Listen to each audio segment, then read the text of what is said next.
I want to tell you something. He arranged my marriage. I was born in Kerala, Trivandrum, 1918. 1918లో కేరళలో త్రివేంద్రంలో నేను జన్మించాను. నా వివాహాన్ని కూడా ఆయనే ఏర్పాటు చేశాడు. And he chose Celestial George of Chellapalli. They belong to the Baptist Samavesam. She was born in this Baptist hospital. కాబట్టి తను బాప్టిస్ట్ సమావేశానికి చెందినటువంటి సోదరి సెలెస్టియల్ గారు ఇక్కడ బాప్టిస్ట్ హాస్పిటల్లోనే జన్మించింది. ఆమెతో నా వివాహాన్ని ఆయన ఏర్పాటు చేశారు. When it was returned to his father, they were all refusing. How Kerala and Krishna can have sambandham, background, language, so many other things. ఆ తర్వాత ఈ విషయం వారి తల్లిదండ్రులకు తెలిసినప్పుడు వాళ్ళు చాలా అభ్యంతరపడినారు. కేరళ ఏంటి, వాళ్ళ భాష ఏంటి, మనం చల్లపల్లి మన భాష ఏంటి, మనకు వాళ్ళకి పొత్తు ఎక్కడ కుదురుతుంది అని చాలా రకాలైన అభ్యంతరాలు చెప్పారు. But one verse Brother Bhaksing used to quote, God of peace, who brought again from the dead, may work in you, grant you peace. మృతుల్లో నుండి తన కుమారుని లేపినటువంటి సమాధానకర్త అయినటువంటి దేవుడు ఆ సమాధానాన్ని మీకు అనుగ్రహిస్తాడన్నటువంటి ఆ మాటను సోడ్ భక్సింగ్ గారు నొక్కి చెప్తూ వచ్చారు. Hebrews 13:20. హెబ్రీ 13వ అధ్యాయం 20వ వచనం. So after this proposal, finally we committed ourselves completely. Whether you have it or whether you will not have it, we abide by thy will. కాబట్టి మీరు కలిగి ఉండినా కలిగి ఉండకపోయినా నిశ్చయంగా ఈ వాక్యాన్ని అనుసరించి మేము దేవుని చిత్తము నిలిచుంటామని చెప్పారు.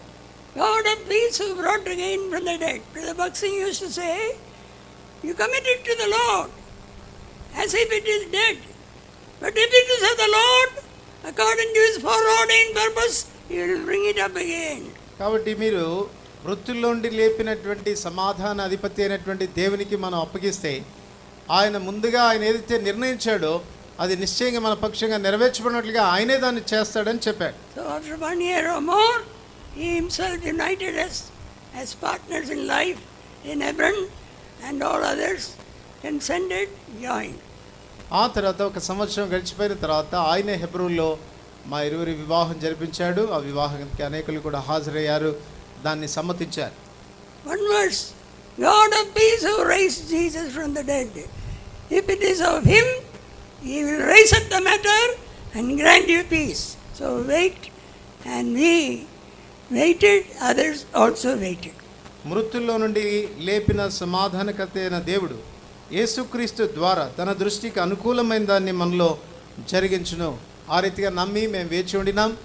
ఆ రీతిగా ప్రభు కార్యాన్ని చేశాడు. ఇతరుల విషయాల్లో కూడా ఆ రీతిగా చేశాడు. Walk in the path foreordained for us, which is a good work. ప్రభు మన జీవితాల్లో ముందుగా నిర్ణయించినటువంటి ఆయన మార్గాల్లో మనం నడుచుకునేటువంటి వారిగా ఉండాలి. So all aspects concerning our life must be ముందుగా నిర్ణయించే మార్గంలో ఉండాలి. కాబట్టి మన జీవితంలో ఉన్నటువంటి ప్రతి పరిస్థితి కూడా దేవుడు మన జీవితంలో ముందుగా నిర్ణయించిన దాంట్లోనే ఉండాలి. That will grant us peace. అప్పుడు దేవుడు మనకు సమాధానం ఇస్తాడు. That will grant others peace and an exemplary challenge to do his perfect will. అప్పుడు మాత్రమే అది మనలో సమాధానం, ఇతరులకు కూడా సమాధానం ఉంటుంది. ఎంతో సవాలుతో కూడినటువంటి మాదిరైన జీవితంగా అది ఉంటుంది.